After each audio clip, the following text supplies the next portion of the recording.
The following podcast contains alcohol-enhanced conversations about alcohol, as well as a potential for discussions about topics of dubious, disturbing, possibly offensive, but usually hilarious interest.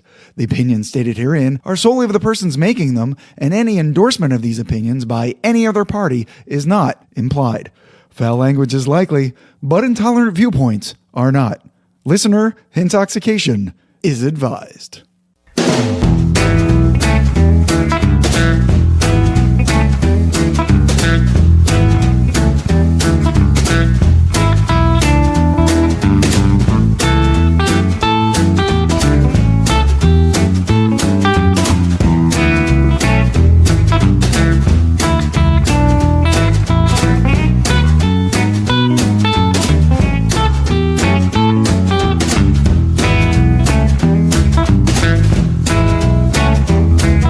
Hello and welcome to episode 83 of the Whiskey Tangent Podcast. I'm Scott. I'm Ed. And for our fourth numbered capital E episode born out of our trip to Kentucky, including the two-part episode 79 about the trip itself, episode 80 about some of the cocktails we tried, and episode 81 about the damn fine whiskeys from the Willett Distillery. However, today we'll be delving into our agreed-upon favorite distillery that we visited and the whiskeys we bought in their gift shop. And that distillery is the never-before-featured Edge of Louisville warehouse of whiskey wonders known as Kentucky Peerless. Yes. And joining us once again on this trip back to Kentucky, just as he joined us on the original outing, it's Jeff the Knight who says neat. Oh. And because we brought a bottle back just for this occasion, forcing his way onto yet another podcast this year, it's Gabe the Whiskey Sherpa. Hello, we have gathered the tribe. It's time to imbibe. Oh, nice. And now Ed's here to tell us which four personally purchased Peerless products we'll be putting to the test tonight. Thank you, Scott. We have four amazing whiskeys, and I've been looking forward to this episode, like I said, since November. God, we had such a good time there, and just everything we tasted was amazing. And considering that we were tasting, I think somewhere we finished up with 70-something whiskeys that we tasted. Wow. For theirs to stand out so much in our minds, even months later, just shows you the impact they have. So we have four bottles. They were not sent to us. We bought these and brought them home with us, happy to be at the Mecca of whiskey. Yes. Gabe has the Toasted Bourbon Batch 3. It's 110.5 proof. Scott has the Rum Finished Bourbon Batch 2, 109.1. Jeff has a Distiller's Select Fruit Cocktail Single Barrel Rye, which we also tasted on our tour that day, 109.2 proof. And I have the Double Oak No. 2 Single Barrel Bourbon, which we actually tasted on the tour, but also from a barrel in the warehouse. They were dumping it. 114.8 proof. So the first two we're going to taste is the Toasted Bourbon and the Rum Finished Bourbon, and they're in our neat glasses right now. But before we taste them... Yeah, what's the history of Peerless, Scott? Yeah, I cobbled together this from several sources on the internet, mostly from Peerless's website. So this is the Kentucky Peerless history.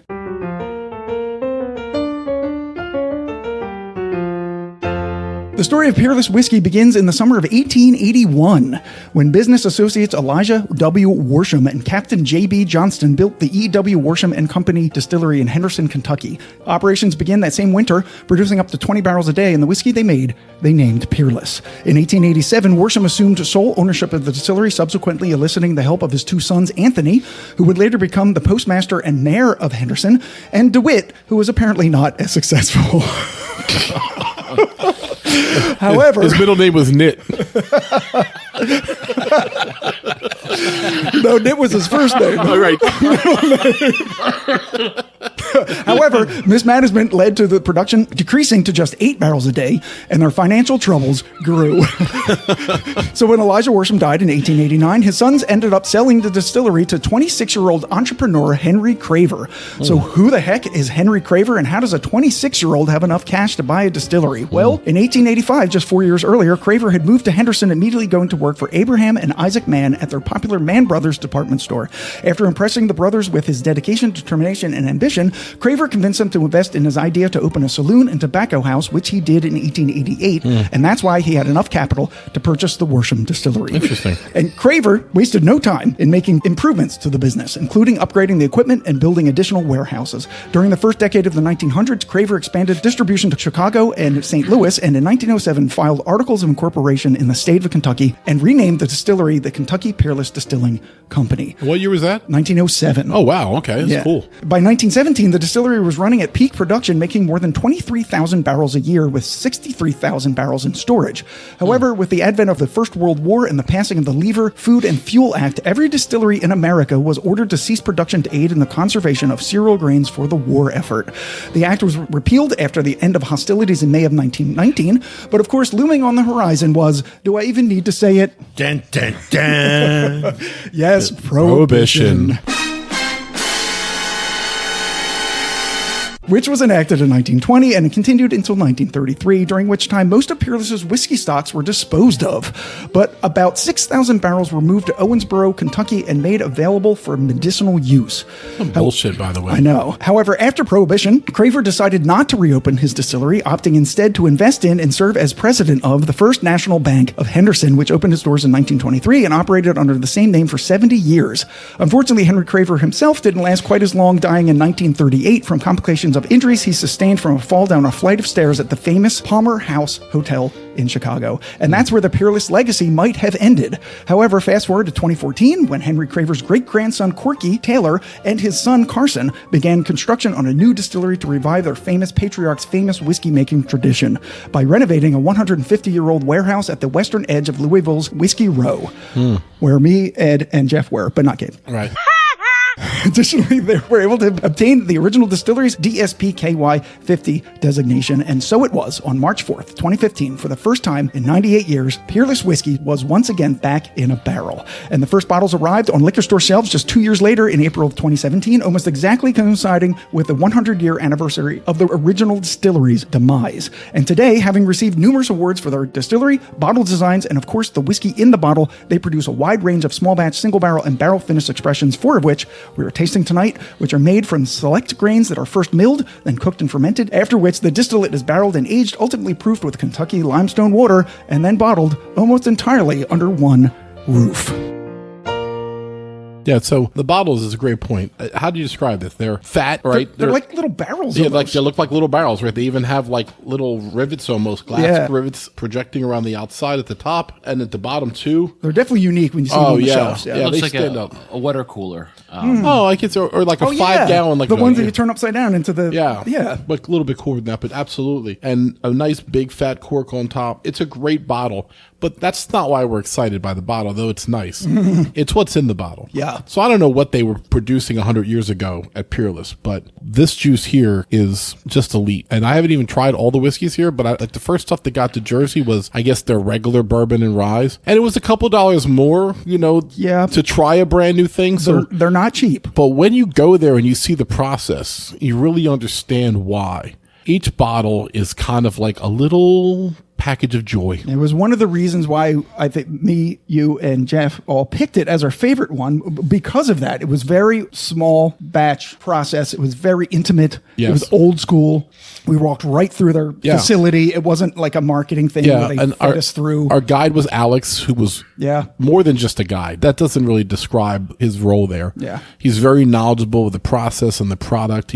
Everyone there has great pride in what they're doing. They went through a lot of that history. Yes. He knew everything that there is to know there. And so Alex was a great first introduction. And then, of course, we were able to speak briefly with John, the master blender, who we are going to have an interview with. We'll drop it in after these two. So the first one we're going to taste is the toasted bourbon, the one that we bought for Gabe. The longest 12 minutes of my life waiting to drink this. And Gabe has a short description of it, and I'll tell you the stats. Yeah, so Peerless Toasted Bourbon is aged in 2 separate oak barrels.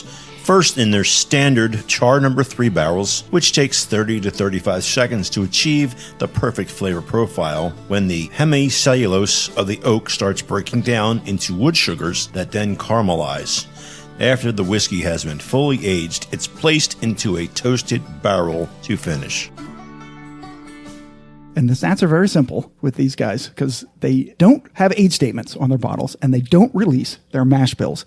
So all we have is the proof and the price. So the proof is 110.5 and the price of this was $130 in their gift shop. And we have tasting notes from Breaking Bourbon. Remember, the gift shop, sometimes the prices are higher than even the liquor stores in Kentucky because of the weird laws there. But you're probably going to spend at least $120 for this. Yeah, this bottle's been sitting in my liquor cabinet since you guys got back. Yeah, all of ours waiting have. to be cracked. Yeah. Knowing this was the honey pot of the stuff you brought I mean, back to all me. been waiting to drink our bottles since November. Yes. We are recording this on April 26th. It's a labor of love. We are patient people. Right. We waited till the Whiskey Madness was over. We were able to catch up with Peerless and get the interview set up. And now we're finally tasting these 4 bottles that we have been sitting on for half a year. You can smell the proof. Yeah, a lot of deep caramel, a lot of burnt brown sugar on the nose. Yeah, like the crust of a creme brulee. Yeah, there you go. That's it. There's a sweet, almost cherry note. Yeah, I'm getting some cherries. I'm getting almost like an apricot, too. That's a weird flavor. It just popped there for a second. Yeah, that little strangeness of a Like a strange peachy fruit. apricot thing. Yeah. A corn souffle for like Thanksgiving and Easter. Oh.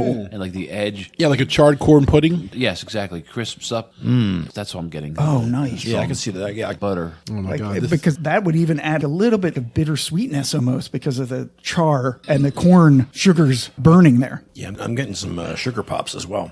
Oh, sugar pops. Nice. There's also some vegetal notes on the nose as well. Yeah. It's funny. I feel like this isn't really high rye. I feel like this is high corn, like 75 at least. I know that we don't know. I mean, maybe John will cheat and give us little hints. in Yeah, the that's interview. definitely a question we'll ask them. He'll be like, and then all the screen will go black. He's gone. John? Right. John? And all of a sudden ninjas come crashing through our windows. Nobody should know. Nobody knows the mesh bill. If we wanted you to know, Ed, we would put it on the bottle. Right. Duh. Thought you guys were in the whiskey business. Put a couple drops in it. Turned into like a cherry. Oh, I haven't even tasted it yet. Oh my God, Scott. I'm halfway through my glass already. Jump in. Join the party. I tasted it, and it's got some heat right off the bat. I was so wrapped up in the nose. Yeah, the nose is good. It's good. It's sweet, caramely. But with the water in there, I'm going to go for another sip. Oh yeah, water makes a big difference on this. It was great without water. Don't get me twisted, but this opens up a whole different flavor profile. Definitely more fruity and more sweet. The alcohol is tempered down a little bit, opening up a little bit new flavors. You say fruity. What kind of fruit you get in there? Yeah, I'm getting it like almost like a fruity cereal because there's some grain to it. I'm getting some grain now. Okay. I'm getting little Sometimes, fruity pebbles if you yeah, get in fruity there. pebbles. Yeah, that's kind of what I meant. But I wanted you to say it, not me say it, because Yeah, we did a lot of cereal on the last episode. On the last that we were episode, on, I feel like I overused fruity pebbles, so I'm like Hey, waiting but no, for. We're going to cereal, though. If it's there, it's Yeah. there, you know? Yeah. I mean, I'm getting the apricot, Ed, that you had on the Yeah. nose on the palate. I actually got that on. I was drinking, so yeah, that's why we weren't connecting because I was Yeah. drinking, you were smelling. Oh, I see. Yeah, Yeah, Sounds like a song. I was drinking, you were smelling. it's a country song. and the crickets. Oh, and there we go, and we're back. Honeycomb. Remember the yes, honeycomb. honeycomb? Yeah. Yes. Yeah, like remember that crunchy candy that was honeycomb? Because when you bit into it, like cooked honey or something. I don't remember what it was, but that's the kind of I what. thought you meant the cereal, honeycomb cereal. Oh no, I you meant, meant actual honeycomb. honeycomb candy. Well, I mean, in particular. have you ever had honeycomb? don't sing I've had Don't- regular honeycomb. It's basically candy. Don't Yeah, sing the oh, song. it's- Don't sing it. delicious. What? I said don't sing Oh, don't sing the honeycomb cereal song. Honeycomb's good. Oh, geez. Yeah, yeah, yeah. Stop it now. I'll kill you. Screw you, Jeff. I'm singing it anyway. Now I go back to the nose again, and now I'm getting some rye bread toasted on the nose. Is there rye in this? We have no idea. You have no 'Cause idea? No, because they Wow. don't give the mash bill, and we looked online, and they're very secretive about their mash bills. You getting some rye toast there? I mean, my original statement was that I don't get much rye at all, so no. But that doesn't mean I'm right because because if you saw the blind barrel episode, you realize I can't taste anything. Right? We did kind of poorly on that, but that's all right. I mean, God damn, that's good. it's delicious. Like this is really freaking good. We're not even mentioning the oak because this is it's a secondary right. finished Like, barrel. and how many bottles do we even know the toasted come out every year? I mean, we watched them dump the barrels. They literally turn a barrel upside down and do like a trough. Yeah. And then they start filling bottles out of it. I only It's got to crazy. taste one out of the barrel, and it's the one that Ed bought, and we'll taste that later. Yeah, Awesome. That's The more I let this sit in my mouth, it's like now there's like more cereal grains coming out. There's a lot of malted, barley Yeah, I coming can up. see that. Yeah, it's getting better as it sits. I can't stress to the people at home how complex Peerless whiskey is as far as the flavor profiles. And this is the first time I've ever had the toasted too. Just for the Yeah, record. yeah. We didn't have this at the distillery. I don't think we did. No. If I'm wrong, I certainly don't remember because once again it was November.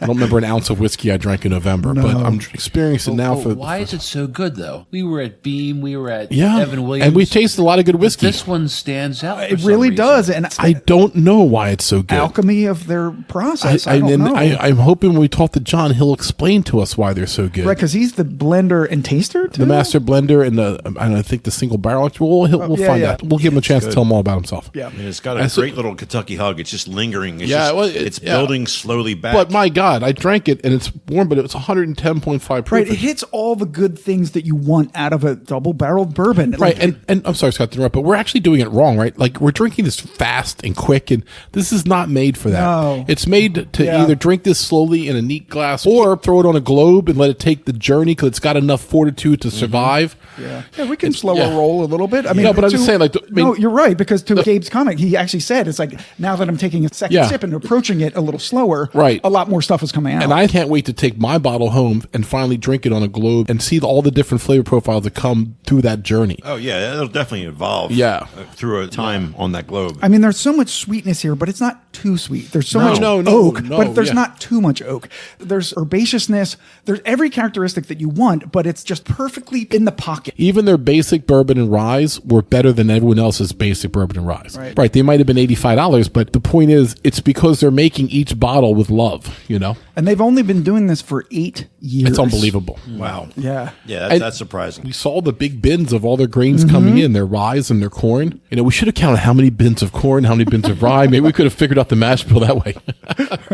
All right, so let's go on to the next one. I really want to try the rum barrel. We got I'm sorry, you got to do the tasty notes. Yeah. I just want to drink. I do want to comment, though, that Ed, you were the one who said we should slow down. You're like, let's get to the next one. I know. Don't listen to me. Now I'm getting like you walk through like the Wilson's leather jacket shop.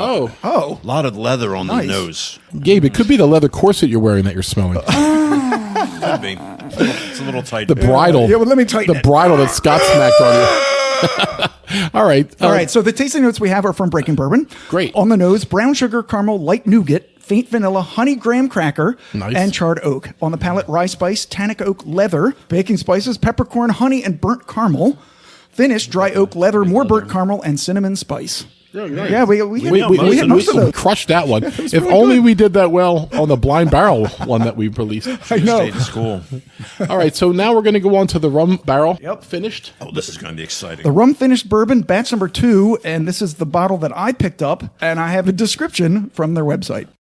Exposing Peerless bourbon to 2 separate casks allows for 2 full barrel extractions. The result? Supercharged notes that give this whiskey supreme complexity and mouthfeel. The dedicated tasting team at Peerless strategically selects barrels with prominent grain, fruit, and herbaceous notes that were complemented well by the extra rum barrel character, ultimately making for a population of barrels that are packed with flavor yet balanced enough to uphold the Peerless name. It's 109.1 proof, and it was $140 in their gift shop. So what made you decide to purchase it? I think just because it was the rum barrel and we hadn't had it on the tasting. Okay. And Scott's favorite whiskey when we first started this was Angel Envy Rye, which has a very Rum finished. Yeah. prominent taste and it's finished as rum. So I think Scott always has like a little curiosity to try them. Yeah, I have a sweet spot for it. Yeah. Literally. Yeah. But So this is the rum. Once again, we don't know how old it is, no, or the mash bill. We don't know anything about it. but it's a bourbon. For a rum finish, though, I'm not getting like a dark rum on the nose. I'm getting like a light yeah, rum. This nose seems a little bit more reserved than the toasted. it really does. Yes. Not crazy, but definitely less there. Yeah, maybe a bit of a molasses on that nose, too, as well. Yeah, but I'm wondering, are we just looking for that because it's rum? Like, I wonder if we didn't know this was rum finish, would we be saying that? I wanted to say the same thing, Gabe, but I'm Yeah. like, do I smell it? Or I'm just like, Well, yeah, I mean, they would go hand in hand, wouldn't it? Rums can be very weird, Yes, right? They have right. that funkiness sometimes. There's a little bit of herbaceousness on it that kind of signals that it's a rye, even though we know this is a bourbon. all right. Yeah, it does smell like I'm getting brown I sugar. mean, it could be that my nose is a little burned out because this is not the first thing we did today, but I'm having trouble picking up distinct notes. Yeah, you can Once cover again, and swirl I'm again. maybe. I'm getting brown sugar, yeah, definitely. and I get some cinnamon too, right? I mean, am I right about that? There's some kind of maltiness on the nose as well. Yeah. And there is some burntness. And I'm definitely getting some oak, you know? Yeah, when I cover and swirl, I get fruit. Yeah, but none of that is like, to me, earth shaking. Like, that's what should be there, you know? No, but there's some subtle little distinct notes coming up that I haven't tasted yet, but the nosing is bringing them out. I hate to say I'm getting cherry, but I'm getting a little cherry.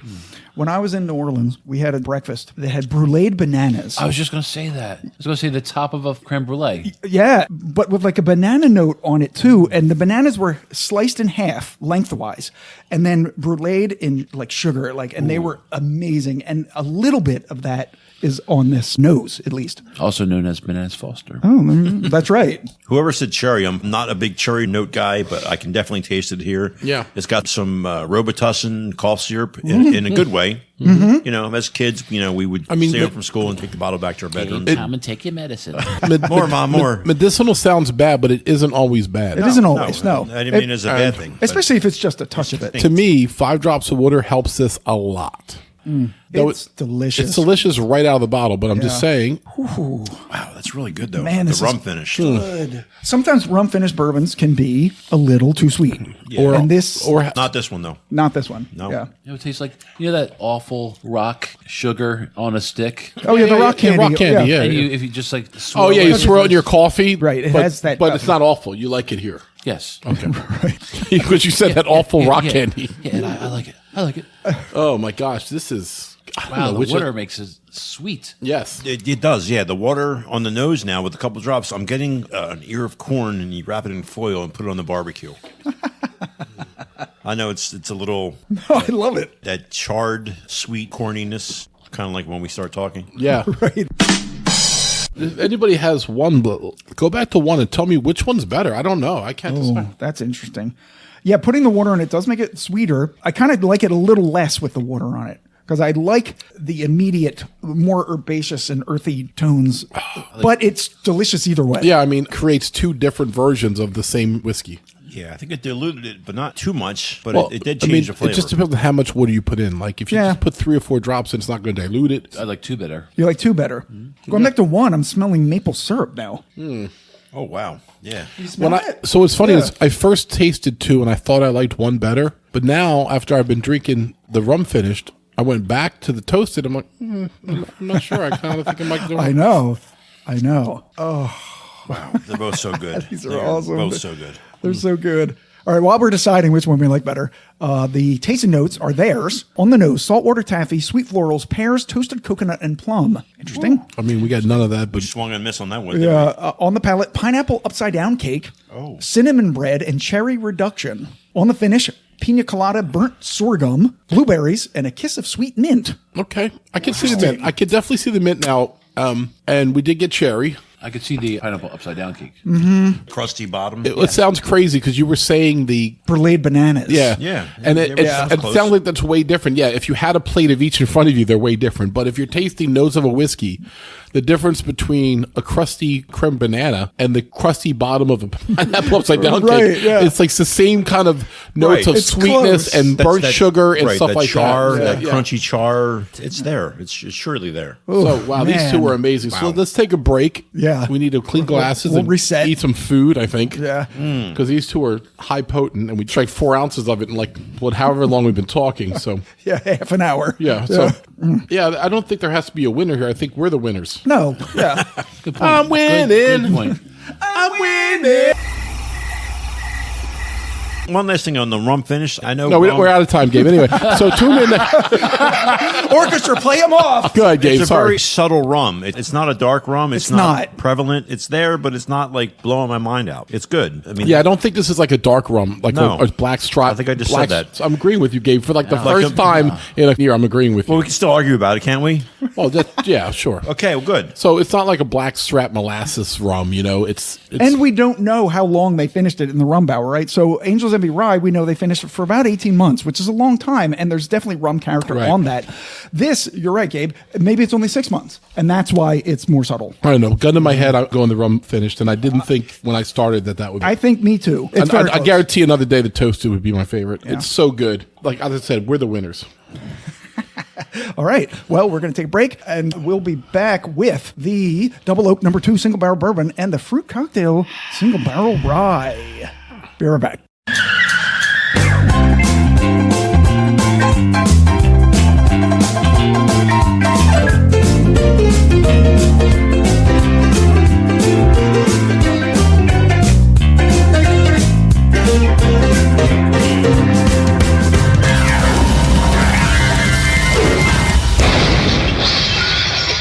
All right, we are back, ready to taste our final 2 Peerless whiskeys. But first, we're going to drop in the interview that we will have with John, the master blender and taster for Kentucky Peerless.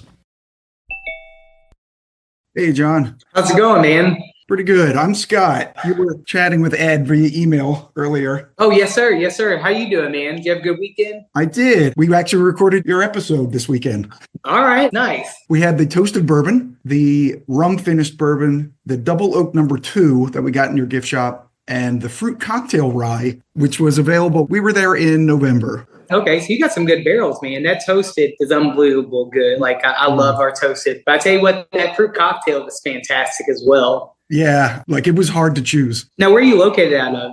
New Jersey, just outside of Philadelphia. Yeah, I know where you're at. My uncle lived up in Philly for years. Spent a lot of time up there as a kid. Yeah, Ed should be, he has a technical problem. No, that's all right. Thanks for having me on today. Yeah, thanks for coming on. Yeah, not a problem, man. Not a problem. How often do you make it to Louisville? That was our first time in November. Was it really? Yeah, we went to Louisville, we went to Bardstown, and we went to Lawrenceburg. I'm assuming you'll be back. Had a great time here? Yeah, we'll definitely be back soon. There's Ed. Morning, everybody. Sorry about that. How's it going, man? My computer went to a system reboot and shut down while I was coming on. Yeah. Mine's done that before. It's always at the worst timing, too. Yeah. I like the Philadelphia gear. Celebrate the draft this weekend. We did okay. Pick and last a lot, you know. Hey, I'm a Bears fan. Trust me, I deal with disappointment every season. I mean, when I was a kid. Yeah. Yeah. 85. Mid-'80s, you guys were kings. And then we took your coach, your D-line coach, and Buddy Ryan. And that's when things started. You took everything away from us. We haven't been right since then. Since we took Buddy Ryan? Is that what happened? Yeah, so I'm sorry for coming on late, but like I said, computers, bro. So, we were blown away by, I should say surprised by your facility because we hadn't had a lot of it before we came down there. And then it's a nondescript building when you pull up on it. I mean, it's just in that part of town, like we didn't know what to expect. But as soon as you walk in the door, it's like, I don't know, it's like Willy Wonka's whiskey factory or something. Great energy, and the whole process is so manicured, and the love that each drop of spirit seems to get from you guys. So. Well, Corky's son Carson, he has a attention for detail, man. And he designed the layout. And I mean, he was a builder before this. So, he just did a great job. He wanted everything to be hands-on. He didn't want to be behind, mirrors and glass. Like, you can't touch this or see this. So that's, one thing I love is, we always say, take all the pictures you like. We don't hide anything here. Ask any questions. But we wanted you all to be able to come in and see every bit of the operation. So I think he definitely captured that perfectly. That absolutely comes through because I think I said it's the perfect mix of informality and precision. Just what you said, you go through and everybody's really friendly and you're walking like your workspace. People are just walking around doing their jobs. It was a really cool experience. Well, my mom cooks lunch here every day. Oh, so it doesn't get much better than that. She cooks lunch. Lunch is served every day at 11 o'clock here. That's why they've kept me around for 9 years. Not because of my palate or my distilling abilities. Because your mom. Love it. Oh, my God, that's great. That's great. No, it's like you go to Bardstown or something like that. They have like these little like yellowed off areas you have to stay in as you're moving through whatever tour you're on. You know what I mean? Yeah. And like everybody way over there is doing the work. But here, everybody smiles and nods at each other like, hey, how you doing? Well, we have a great staff. There's only about 30 of us here. And that's from, production to your sensory specialists up front to the marketing teams. So, one thing I always find fascinating is you're going to find out that everyone wears multiple hats around here.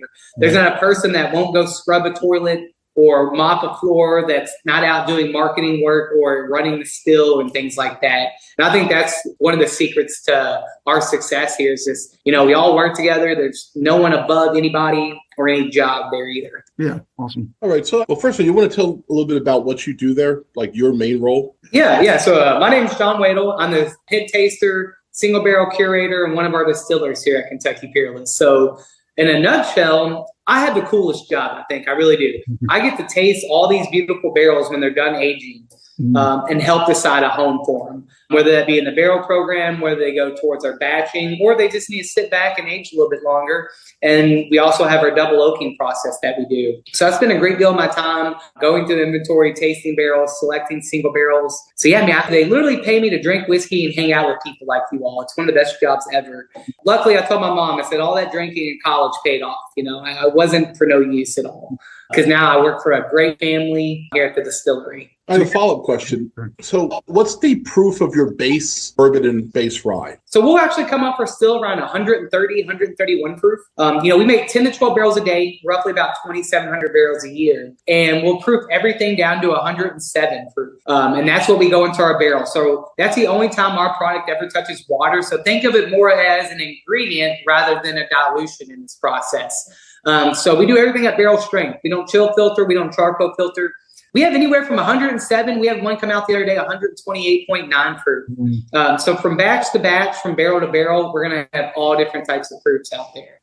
So you guys are small, and you said you do like 2,700 barrels a year? A year, yeah. And then, so what's your distribution like? Are you all 50 states? Oh, yeah, we're in all 50 states, so very small distribution. By that, I mean, when a store gets a couple of cases of our new batch or anything like that, you got to think they're probably only getting like 5, 6, 7 cases of it because we got to spread that around in all 50 states. And a 30-barrel batch, each barrel on a good yield, almost maybe, 180, 200 bottles out of a barrel. But, we do try to sprinkle a little bit around everywhere too as well. Quality over quantity. We're never going to make the most or put out the most. Our main focus is how do we make the best product possible within inside these walls.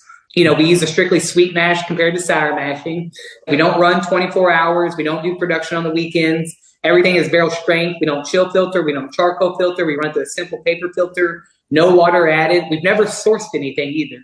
Not that there's anything wrong with sourcing product, but Corky just wanted people to feel comfortable when resurrecting his great-grandfather's brand. He wanted to make sure people knew that we made everything, that there wasn't a single drop source. Can you tell people listening a difference between sweet mash and sour mash? Yeah. I mean, sour mash is obviously, the most traditional, most common way of doing it. And basically the big difference between those is just the back set. So after distillation, you have all these leftover water and grains. A sour mash is going to take a good percentage of that. They're going to kick it back in their cooker, reuse it, kind of like a starter. Think like sourdough bread almost, right? Whereas being a sweet mash, we don't reuse any of that leftover water and grain. So we're starting with first generation yeast, fresh grain, fresh waters every cook. Just a little bit more flavorful. You're going to draw out all the full flavor from those water and grains, less gritty, kind of sourness too. We can come off our still at a different proof, but still holding on to all those good grain qualities and flavors. I think it just makes for a better product in the long run. But once again, I love sour mash too. So I don't want to say one's necessarily better than the other. They're just two great ways of making good whiskey, I feel like. That and sanitation. I would say besides using the fresh grain, it comes down to sanitation. That's really what's going to be key. Our fermenters are like 1,800 gallons. So between each fermentation, we're stripping those fermenters out, cleaning, scrubbing. We use medical grade stainless steel piping for everything because what we have to do in between those is heat everything up to about 220 degrees, hold it for about 20 minutes in order to properly kill and sanitize any leftover bacteria or anything like that could be left in there.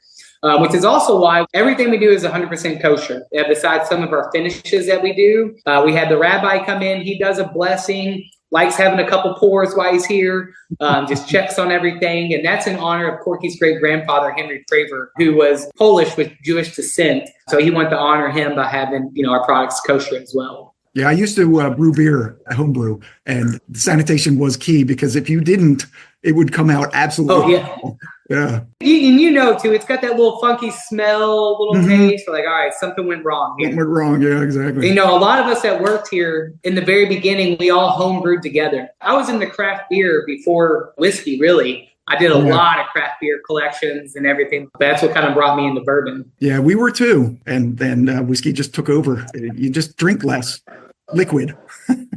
Yeah. I definitely dropped some weight after I got into whiskey. Well, that's not my case, but but you're like, I want to feel like I felt last night, but not as full. What can I do? Yeah. A quick question I have is, you said you make around 2,700 barrels a year. Are you guys ever going to expand, or do you think it'll ruin what you have? I mean, we could if we wanted to.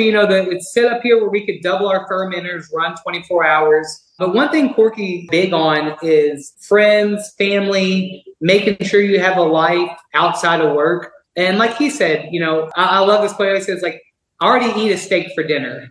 What am I going to do? Eat 2 steak dinners?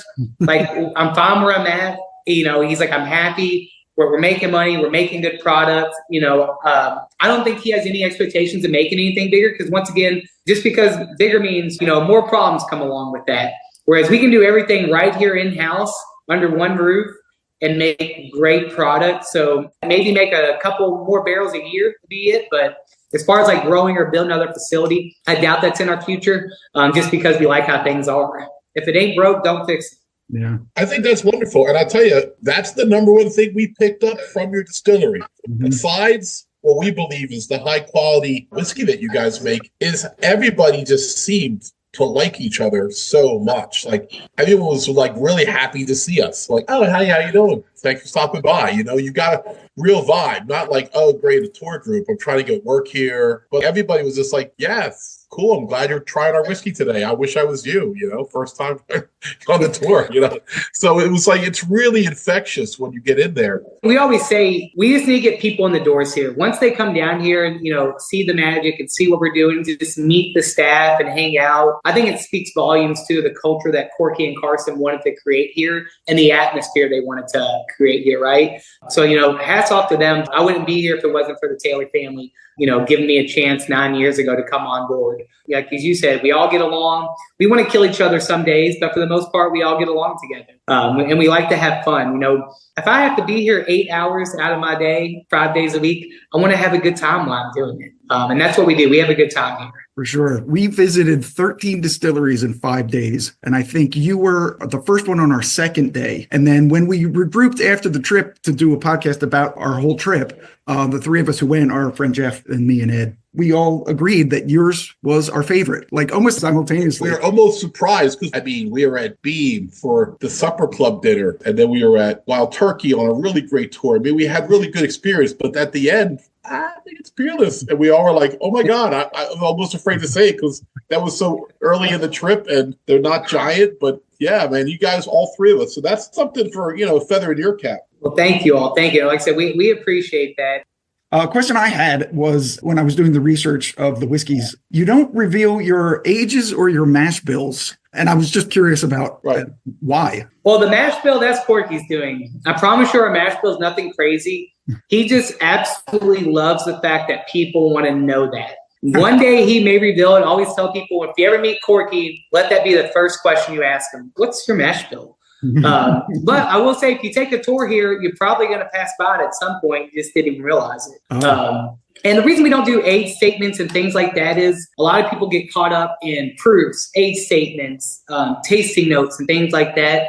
Where, like, especially if you come in here and do a barrel selection with me, I don't want to have any of that on any of the bottles, because I think it's better when people taste it for what it is. Not like, you know, oh, I only drink things that are 8 years old and older. Because I promise you, if you come in here and tell me that, I will blind you on whiskey and I will disprove that. You know what I mean? There's plenty of good whiskey from 4 years old up, even 2 years old. You know, I'm not saying it's for everybody, but I'm just a big believer that an age statement should have nothing to do when you're picking out barrels or anything like that. It's all about your palate and how you feel. Where do you age your barrels? That's a question I have. Yeah, so one of the rick houses is literally right behind me here. This is barrel number 1, the first barrel we filled in over 100 years here at Peerless, right there.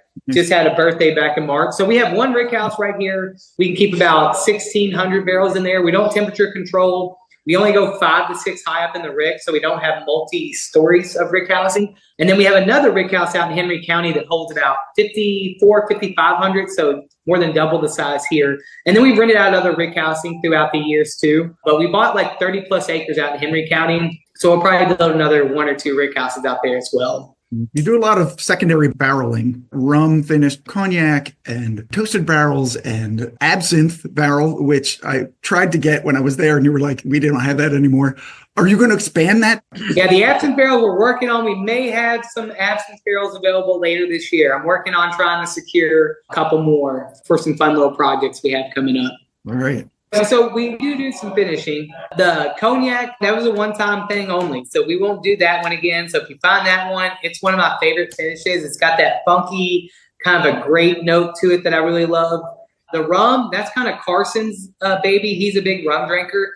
So he loves sourcing those rum barrels out. The toasted are fantastic. Now, I'm not saying we're getting away from finishes and things like that, but we're focusing more on keeping all our inventory for older products. If you saw the email we put out the other day, we do have a 10-year-old small batch coming out next year. Oh, is that the Henry Craver? Yes. Yeah, I did see that. That's the Henry Craver. So that's a 10-year bourbon? Be a 10-year bourbon small batch and maybe a rye small batch. Okay. Why are you throwing an age on that one? Because we also listen to the consumers. We know what people like. So keep in mind, that one will probably only be a one release a year, 20, 30 barrels max, and that's it. So it's not something we plan on putting out all the time. But like I said, it's obviously because we know it is important to some people, and a lot of people are excited. I still remember the day we came out with our 2-year rye and our 4-year bourbon, and it's just unbelievable to even think that we have 10-year product next year. But as Corky says, patience builds character. Real quick, just put your ego aside for a minute, or actually not, pick up your ego and answer this question. Why is your juice so good? Is it the small batch size that you guys put out? Is it the sweet batch? Because I'm telling you right now, I have had, I think, 6 different Peerless products, and every one hits right. It's just something different about you and your crew. I would take a page out of my grandma's book. You know, everything's a little bit different when it's made with love. You know, from how we do things, and it's every step of our process that makes it so good. Our cooker, Malcolm, doing the cooks in the morning, from using the sweet mash technique to our distillation process, how we choose not to add any water or chill filter, charcoal filter. But honestly, we have a great team here, 5 distillers here, and there's about 4 or 5 of us that taste these barrels. So one thing I think makes so great is that we have, 4 different palates also that will help grade and taste these barrels with me. I know what I love and what flavor profiles I like, and I know which ones I don't like. Doesn't mean it's not a good barrel, it's just not up my alley. So the fact that, there's 4 of us putting in our input, selecting barrels so it's not all one-sided, just brings forth unique and fantastic barrels. We take great pride in what we do here. We want to be the best at what we do. We have a good team. We have a good system here. As soon as that water goes in the cooker, from the grains being added to up there to fermentation, who's ever distilling comes out and tastes that still every 30 minutes to ensure the nose, the flavor. And by coming out every 30 minutes, we're tasting at the beginning, middle, and end of every barrel we're making. But one reason also, I think, which this is one of the things that never gets enough love in this process, and that is our barrels. All our barrels come from Kelvin Cooperage. They do a great job. I mean, everything's still done by hand. I always tell people it's like medieval times over there. They don't use any gas or infrared to char the inside of their barrels. They take all the leftover oak, so it's all natural heat they're putting inside these barrels. And they're going to heat these things up, the wood, all the way through to about 400 degrees, and that's when they'll naturally combust into those big flames that you see. So we do a medium toast with a level 3 char inside of each one of our barrels. Some people say 70 to 85% of all your flavor is coming right from those barrels. So hats off to Kelvin for making a great product, because I'm a firm believer you can't make a bad product and put it in a barrel and expect to be good. Every piece of that has to be on point in order for the end result to be good. That was actually my next question. I was going to ask you where you get your barrels from, believe it or not. So thank you for that, because I do agree with you on that. They do a great job, man. They only do about 100,000 barrels a year, but they brokerage about over 500,000 barrels a year. So all our barrels, when we dump them, we send them back to Kelvin's, break them down, ship them off, send them up to Ireland, Scotland, wineries, breweries. I like messing with Scotch drinkers. Tell them they're welcome for all that American flavor, in their Scotch. I bet they love that. Some of them find it funny, some of them don't. Yeah. I got a side question. Tell me a little bit about the Stave and Bean coffee company. Is that still active? Oh, yeah. I mean, I've been doing that for about 4 years now. I do barrel-aged coffee, but not just like bourbon. I do tequila barrels, rum barrels, rye, mezcal, cherry bitters, orange curacao. Anything I can get my hands on really it's unique and different. And I'll source all my beans from down there in New Orleans. They have a big coffee port from like all small local farms. So I have like a Brazilian, Costa Rican, Ethiopian, Honduran, Colombian. But yeah, I started during COVID. Luckily, Corky kept everyone on here. We stayed working because production was still going. We weren't doing tours, but he found enough stuff for the staff to do.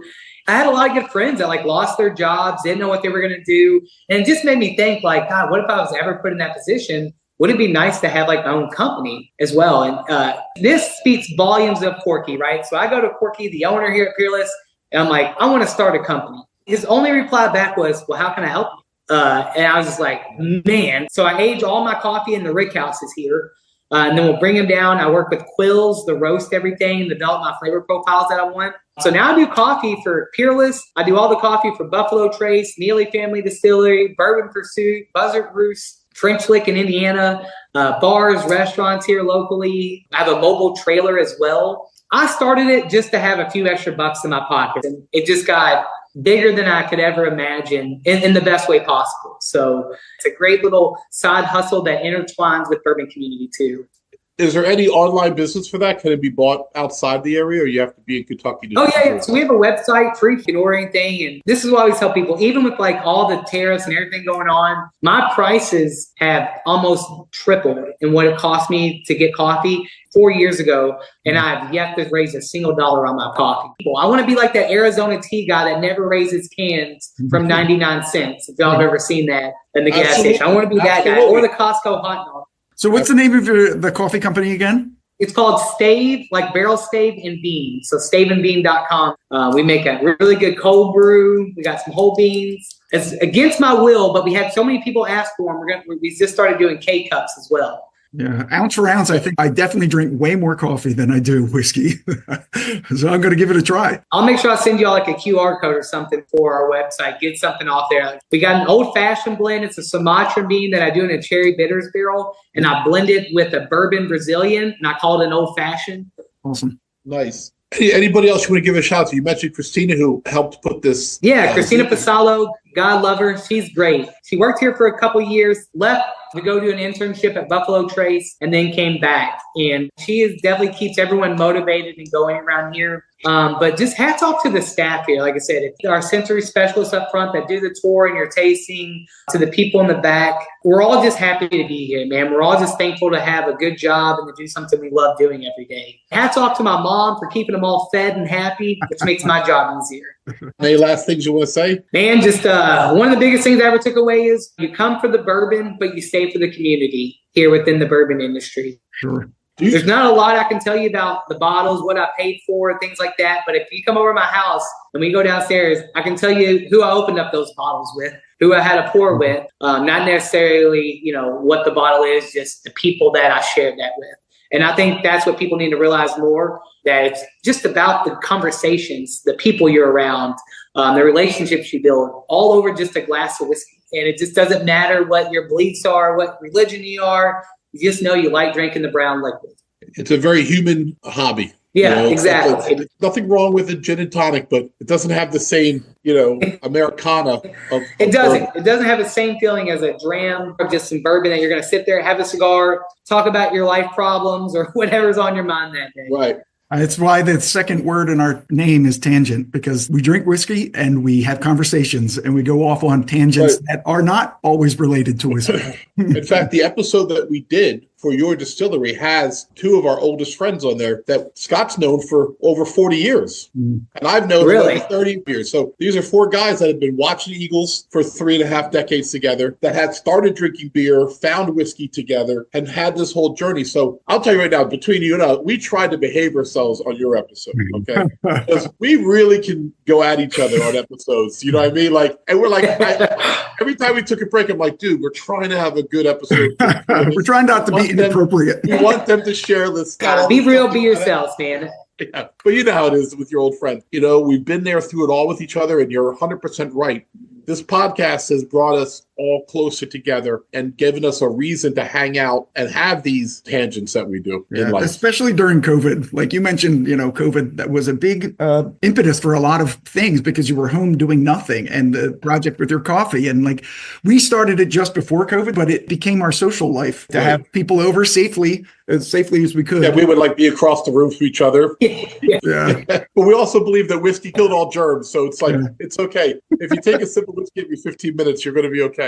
We kept the bottle by the back door. If you came in, you just poured your glass. If you couldn't smell or taste it, get on out of here. That's what we did. That's right. That was our COVID test. Yeah.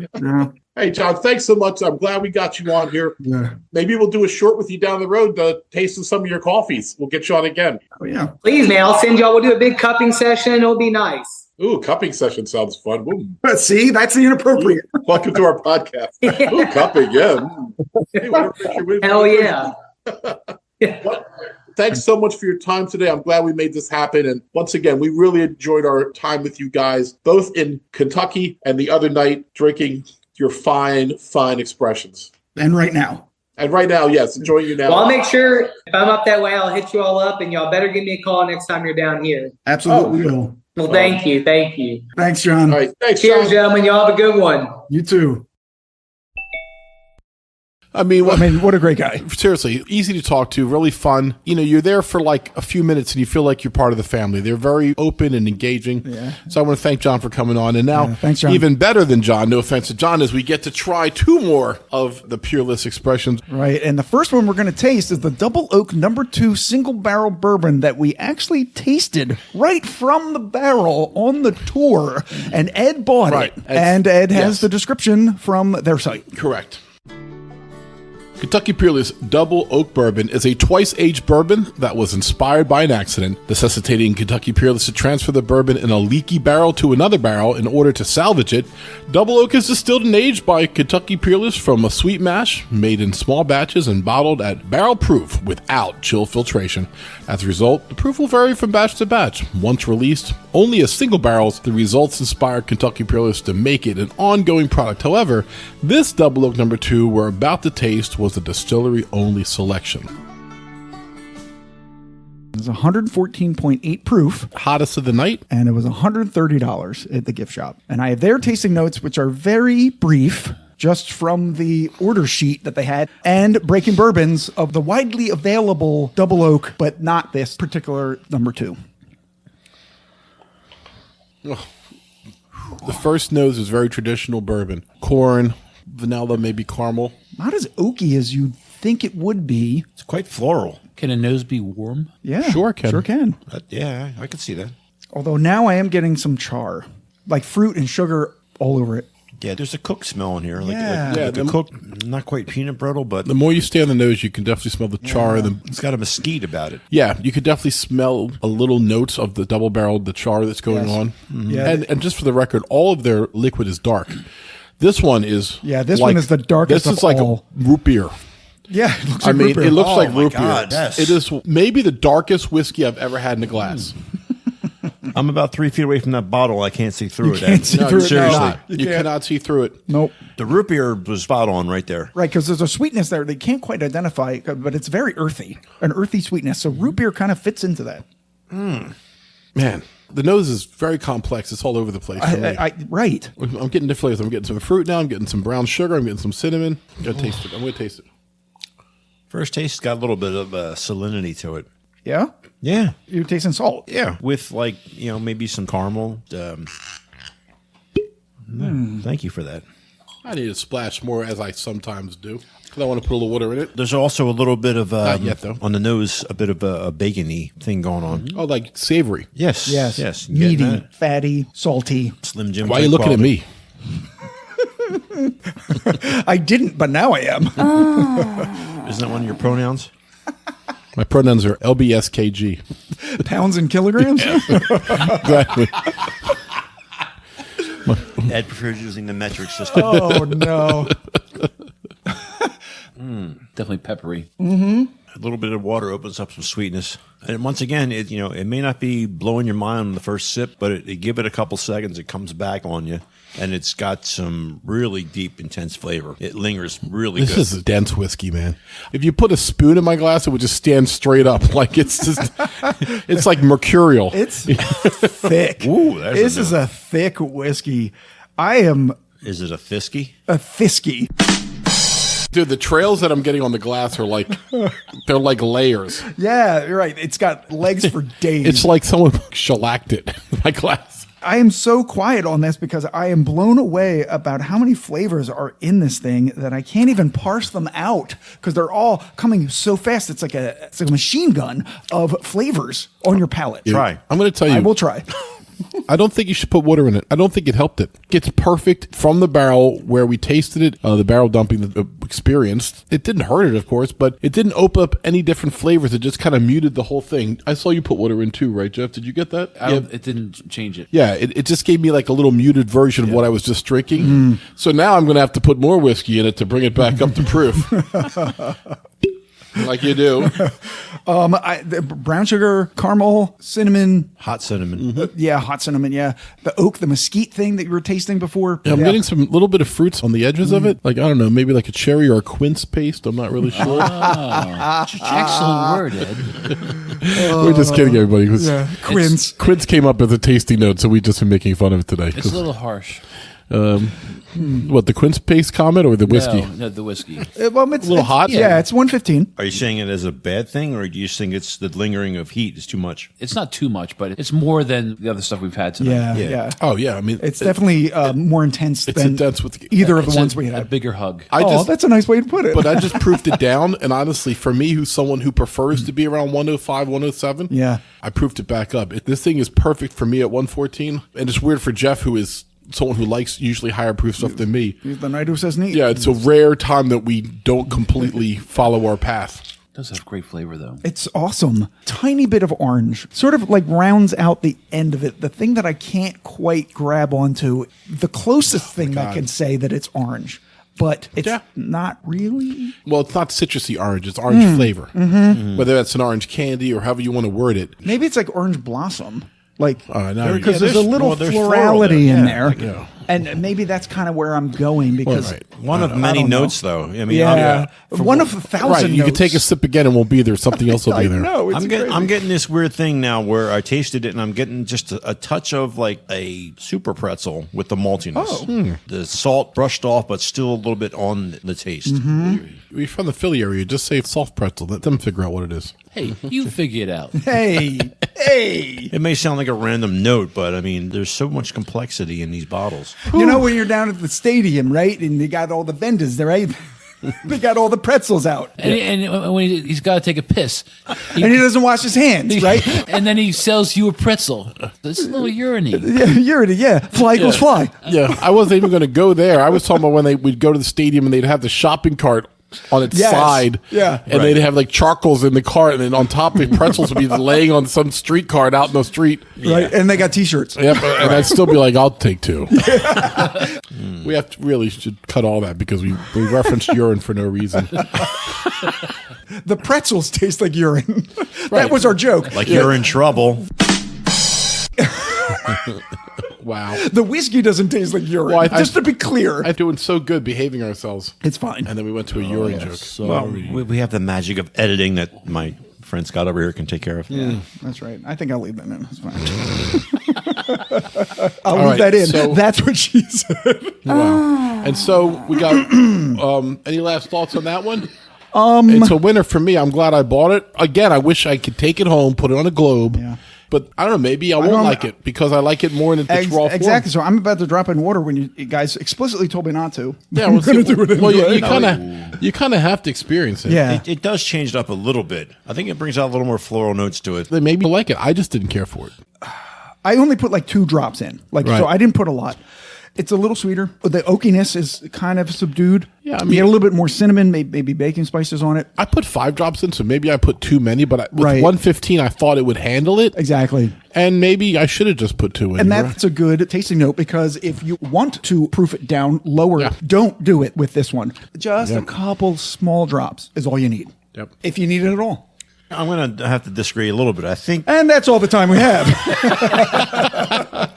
I mean, this comes in a close third compared to the other two we've had. It's Okay, good. It's all right. just, I think it's missing a little something. And I think maybe putting this on a globe and giving it not too much time, but letting it, mellow after 5 minutes and sipping it from there. I mean, to me, this is the most complex one we've had. I agree. This is the most complex. And I will say that the rum finish was much more approachable. And this is not anything to do with you, Gabe. But if you want to be like a grown-up whiskey drinker, like this, and what I mean by that, this is not for like a casual whiskey guy. Like, you don't just say like, oh, you want to try whiskey? Well, you can do Woodford Reserve or the double oak from Peerless. Like, no, this is a lot to bring to the table. And that's what they're trying for, I think. Like, One of the reasons that we did vote this our favorite distillery was the fact that this was the first distillery that we went to that we got to drink right out of the barrel, and this was what we drank. and it was ambrosia to me Yeah. on that. It It was was like so 10:30 in the morning. We had drank a lot the day before. None of us were in the mood to drink.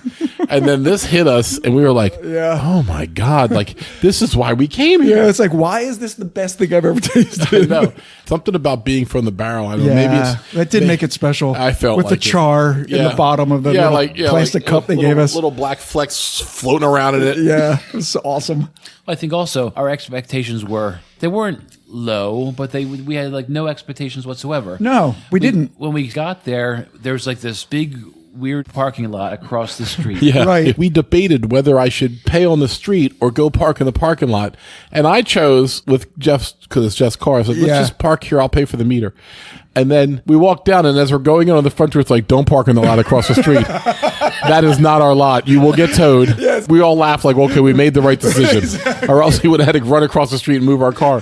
So that's what I remember most about that's coming exactly in. what happened. Yes. And then we walked in. It's a beautiful entrance Yeah. because you're right in the gift shop. Oh, yeah. Gift shop. There was the official breeder in the gift shop, the cat. Yeah, Oh, the yeah, cat. the cat. Which Right, is that was our very- first distillery cat. Yeah. Is that the one that lashed out at Ed? No, That was with Willett. And the cat was sitting there on the back of the couch. I have a picture of it. And Jeff, the cat whisperer, came right to him like he's like, and when we're not there, when it's just two of them, the cat speaks English like, "Hey, what's up, man?" It jumped on Jeff's shoulder Yeah. and said, "Get rid of those other two." Right. Jeff's like, and the cat's like, "Yeah, I know, man. Yeah, Yeah, yeah. pretty cool, man. You want to go on the tour? You're gonna like it. It's good. It's Yeah, good. the tour's good, right? The whiskeys are really Yeah. good. Yeah. Okay, so the cat's name is Rye. Oh, that's R-Y-E, Rye the cat. not surprising. Yeah, and it says Rye the cat is about 91 cat years old and serves as our retired Mauser turned door greeter. She loves sitting in the lap of any guest, but if you can't find her, she is probably napping on Jeff's shoulder. No, it really says that. No. She has become one of the Peerless's most famous members, and she knows it. Thank you for visiting and spending time with us. All right, so let's do the tasting notes. Their tasting notes that they had on their buying sheet: chocolate chip cookie dough, Oh, okay. warm fudge, and toasted marshmallow fluff. I think we swung a miss on those, didn't we? Well, I mean, let's go back and try to find. Jeff had warm. That's the closest that we got. So, and Breaking Bourbon has the widely available tasting notes for the double oak, not number 2, single barrel bourbon. On the nose, sharp seasoned oak, dark chocolate, light caramel, and a wave of heat. On the palate, baking spices, rich leather, tobacco, gingerbread, cocoa, and heavy burnt oak. And on the finish, lingering leather and spice with notes of toasted oak and toffee. I think that was a lot closer to what we tasted. Yeah. So I don't think that they were wrong, but they just didn't give you a lot. Yeah. I mean, you have chocolate fudge, marshmallow. toffee. Like, right. So, Right. It was yeah. just on their purchase Yeah, list. yeah. Yeah. But that's not what they are. Right. They're not a Yeah. Right. barrel of bourbon. Yeah, they're not barrel craft spirits with Right. their They weren't going to be like, it's Madagascar cinnamon. or, right. It's Indonesian cinnamon. Oh, I'm sorry. And Madagascar vanilla. I don't Oh, know. I'm yes. making that up. That I is- don't know. No, I think it's the other way not- around. But anyway, Either way. so I'm only sad that we only have one more to try. I know. Because I love their whiskey so much. And this is the single barrel rye, their distillery select, they called fruit cocktail. The Jeff bought it, and Jeff has the description for it. Go ahead, Jeff. Okay. Hello. Due to the careful distilling process, Peerless Rye is already multi-dimensional in terms of flavor, but single barrel selections allow for concentration on a particular barrel's unique characteristics. Our team carefully hand selects barrels that highlight distinctive natural profiles, typically yielding 160 to 200 bottles. Once a barrel is chosen, it is bottled at barrel proof and given a unique label, so our distillery visitors can experience the robust characteristics that have been chosen especially for them. Thanks, Jeff. And the stats, it's 109.2 proof. It was $140, and we are going to taste it. It's in your number 2 neat glasses. Mm-hmm. Oh, my gosh. Fruit cocktail on the nose is the right. The most explosive nose of the night. Do we agree on Yeah, that? it's super expressive on the nose. Once again, you guys all talk about cherry. I'm getting big time cherry on this one. Yep. Taste it and you'll get I'm getting pear. I'm getting cherry. Yeah. the cherry slapped in your face. I'm getting quince. You're not getting quince. I'm not getting You don't quince. even know what a quince Sell is. it, Ed. You go in the cage goes in the water. Oh, you're tasting quint. That's a 50-year-old Jaws reference. Right, that's right. You're going to need a bigger bottle. Oh, yeah, that's definitely it. Fruit goes in the cage comes up, we all eat it. And then I get my legs chewed off by a shark. You're going to definitely need a bigger bottle. All right, so this is the only rye that we've had tonight. Yes. We've had 3 bourbons. This is the rye. Ooh. I mean, so much fruit on the nose. The rye spice is there. Absolutely. Sweet and spicy. So many fruits. Sweet and spicy is exactly what it is. I mean, I know that the name is fruit cocktail, so it forces you to look that way. Exactly. But it's all there. It's easy to find. Yeah. Would we have said fruit if we had not read the... Absolutely. I think so. Oh, I think we would absolutely. have, yeah. Would we have said fruit cocktail, though? I don't know. We'd probably be trying to guess which fruit it was. Right. It's fruit on the nose, and then that carries through to the palate. Right. But fruit cocktail tells us is there's multiple fruits on this. They believe it has multiple fruits, so we have to decide whether they're right, and we agree. Well, it is reminiscent of that syrup. Remember when we were little and you had to open Yes. up the fucking can? Yeah. And it was the heavy syrup and the light syrup. Yeah, and the grapes. And the, Yeah. You have to pick through the pineapple. Yeah. whatever. And the half Half-cherry. cherry. The little half fucking cherry in the whole can. It was what fine. The fuck, man? It was fine, dude. The fruit. Wow. But I had no problem with anything, but the grapes could be a little suspect in the fruit cocktail. They were a little sus. A little brown, and they tasted a little weird. They were mushy. And yeah, they, Gabe had to mud wrestle Pete for the half-cherry. Oh, Pete God. is Gabe's brother. There's something I can't scrub out of my brain tonight with the Mr. Eraser. because we're picturing you wrestled now, not when you were like 10. Right. Yeah. Picture you and your brother mud wrestling. With, Where the hell that happen? no. Okay. Wrestling in olive oil. No, shirtless. Oh, so now we that were Italian. so now they're at Diddy's party. Thanks, Diddy. Oh, my. Is it extra virgin? Well, Pete's there. So if it's extra virgin, then of course it was Pete. That was very funny. You know, I think a couple drops of water actually helps this one. I did a couple. All right. Let's do that. I put like less in than I did for the last one. I'm getting a little bit of spice. You guys getting a little spice, like a Yes, yes. cinnamon cardamom kind of thing going on? There's something I can't put my finger on. I'm just, 3 drops, 109.2. I'm racking my brain for this tasting note. I can't picture what it is. Is it quince? Stop it. Is it less sweet with the water? It- I almost it- think it is, It diminishes just a touch. because I'm getting more spice when I put the water in. And I like that. So yeah, I think I'm getting more flavors with a few drops of water. Yeah. There's enough sweetness where you can temper it down a little bit and let some of the spice and some of more of the herbaceous flavors kind of shine through, I think. Okay, I think I may have narrowed it down. I'm getting like a little bit of a pineapple stuffing Oh, with pineapple the stuffing. sweet savoriness. Wow. Pineapple stuffing. Nice. Can anybody back me up on that? I mean, can give us a second to try to digest that? I'm not sure I've you had a came up- pineapple stuffing Yeah, I mean, before. first we have to remember when we've had it, and then where, and who was there. Because if it was a bad experience, maybe that's going to change my it's not opinion my of the fault. Your pineapple Thanksgiving, stuffing. it's old country buffet. Well, I'm sorry that my parents are dead, Gabe. Okay. I get the pineapple, but then you take the pineapple stuffing, you put it in the oven, and it caramelizes a little bit. right. Yeah. Okay. So, But I'm not getting any dead parent. No, there's no essence of dead parent. This parent has ceased to be. There's It no is an ex-parent. there's no DFC on the nose. Oh my God! Can we please let Peerless like us for once? They're we're, fine. we're doing dead parent jokes now. They're like, "What happened? Everything was fine until it went off the rails." Beautiful plumage. Oh, my mother had great hair. I'll say that. This bottle is pushing up the daisies. Oh my God! No, this is very good. It's complex. Yes. Like the other three we tried. The whiskeys were just as complex as I remembered them to be. Yes. And I'll be honest, I built these whiskeys up in my mind, the two that I never had and the other two, waiting for this day, and it has not been a disappointment. My only disappointment is that I only get to take one of these bottles home.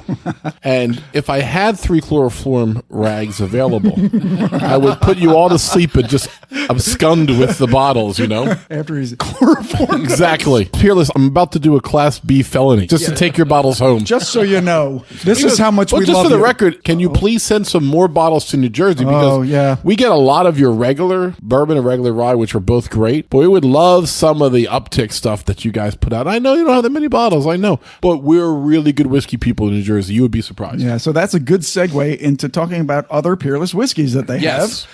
They have small batch, single barrels, and finished whiskeys. Small batch, they have the rye, a bourbon, and a high rye bourbon. Other single barrels, they have a rye, a bourbon, a distillery-only rye, and a distillery-only bourbon. And those are the ones that you guys got. The finished whiskeys that they have, toasted bourbon, that we tasted, and they have a toasted rye, double oak bourbon and double oak rye, rum barrel finish, which we tried, and the absinthe barrel finish, which I've been trying and I asked about Yeah. Did they have any? And they didn't, because that's the one that I would have bought.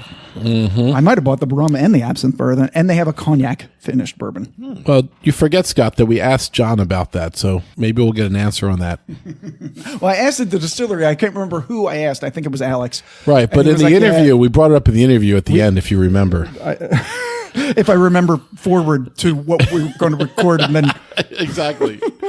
it's so funny how we remembered what we didn't do that we did, but then we will because we did. Yes. What? Right. Truth be told, we're recording this on Saturday, and we're going to talk to John on Monday. That's right. And we've had several whiskeys. Okay, But we will. So, final thoughts. Jeff, what are you thinking? I love it. Yeah. It's, all of them were good, right? Yeah, and when we're in Kentucky, Yeah. it was not pretentious at all. No. It was, Was any distillery pretentious No, I mean, or off-putting? well, well, you don't want to name names. I mean, was some of the bigger ones you just felt a little... yes, a little marketing heavy. Some Well, of let's the be bigger honest. ones So were. when we were Peerless, Alex, who was giving us a tour, he has like 3 other jobs he does there. You know what I Okay. mean? Yeah, yeah. All right. And then John happened to bump into us, who happens to be the master blender, just walking by. That's not going to happen to you at Jim Beam, No. at Wild Turkey. Or Old Forester. Yeah, at Old or- Forester. yeah. You're not going to bump Four into the Roses. master distiller just strolling around. You know what I Right, mean? yeah. They're just too big. It's not their fault. So I guess it's not a negative towards the bigger ones, but It's a positive. toward having the smaller. access to Peerless Yeah. and them being so happy for us to be there. Like, kind of like when we get an email from a listener, like, "Oh my God, somebody likes us. You really like us." It's like we're like, like Sally Field Field at the at the Oscars. Like, you like us? You really like us? Oh my God. And then you'll tell me like, "Oh yeah, we just got downloaded in China and Bangladesh." I'm like, Right. "Who the fuck is listening to me in Bangladesh?" 400 downloads in Singapore. What? Right. You got like a mom and pop shop feel. Yeah, right. Yes. But yet, Exactly. a mom and pop shop where they knew what the hell they're doing. Because yeah. all kidding aside, I mean, we poke fun at ourselves, but everybody on this episode has drank a hell of a lot of whiskey in our lives, and we know what good whiskey is. And to have 4 different bottles from the same distillery that all hit hard and hit right is pretty impressive. And we have no affiliation to Peerless. I'm just telling you, they're doing some amazing stuff down there, and I think not enough people know about it. And in a way, I might delete the whole episode because I don't want a lot of people to know how great Peerless is, because it's already tough to get the bottles we want. But you know what? I owe it to them and the hard work they do to really champion them. They're doing God's work.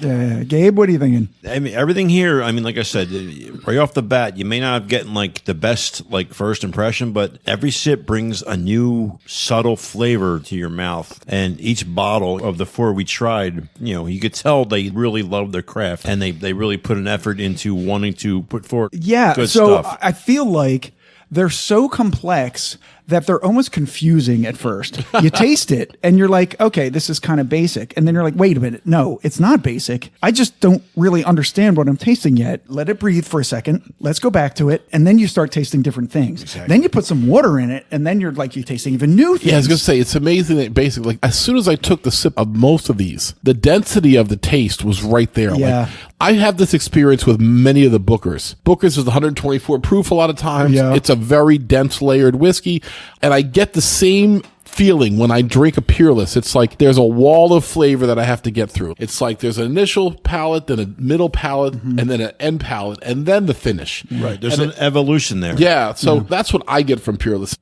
Peerless can compete with anybody's bottles in the country. So I know you're out there going like, well, it's $120, it's $130. Well, you know what? I can tell you right now, Scott and I talk every month on the news about $130, $140, $150 bottles that can't touch the Peerless bottles. So a lot of you are looking for the next best thing. Well, take a look at Peerless. Everything that we had tonight was 109 and above. And that is my favorite place to be. It's 109 to 115. It lets you Yeah. put water or not. It lets you put ice or not. Right. It This just stuff- provides the best opportunity Yeah. to drink it the way that you want. Right. So like, Another plus for them. I love my double oak, but man, after drinking the fruit cocktail, So what's your favorite?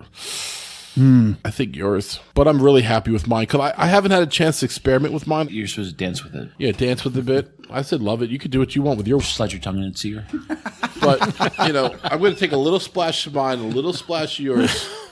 I'm going to mix them both together. Is that what you're doing, Ed? No, I'm taking a splash of each. I'm going like a little whiskey madness thing for us. Because I went back and forth in the Yeah. two of them, and it got such an effervescence on my tongue when I did that. So I'm mixing them both because I can't decide All either. right, so I just drank mine. Man, it's so good. The double oaked is so good. Let me ask you a question now, since I wasn't there at the distillery. Yeah. And you said you tasted at least a couple of these. These two we tasted. The first two, the toasted and the rum, we didn't taste. You didn't. Okay. Yeah. Do you think that the bottles have hold up? With Oh, yeah. Consistency? Yeah, they're For on, sure. Yeah, they're on a, Yeah. These Okay. two were single barrels. Right. So they're going to be slightly right, different each yeah, time okay. anyway. But yeah. I just tried them side by side. I'm giving a nod to the fruit cocktail. Okay, rye. there you go.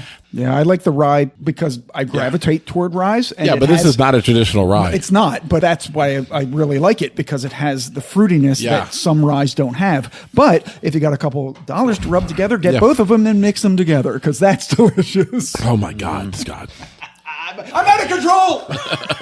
What do you like, Gabe? I think the rum finish was just slightly a touch above the fourth one, the fruit cocktail. No, that's That's fair. excellent. But it's like trying to tell Pick us your favorite kid. Yeah, You know? Yeah, seriously, They're I all mean- very good.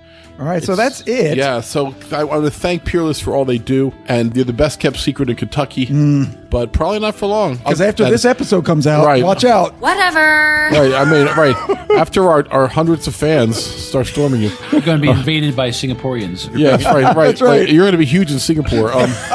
So Singapore and what's that French island in the Indian Ocean that loves Fiji? No, Reunion. We had one listener Yeah, right off the coast of Madagascar. that's right. Right next to all that vanilla or cinnamon, whatever's That's growing there. right. Look at all these penguins we have outside.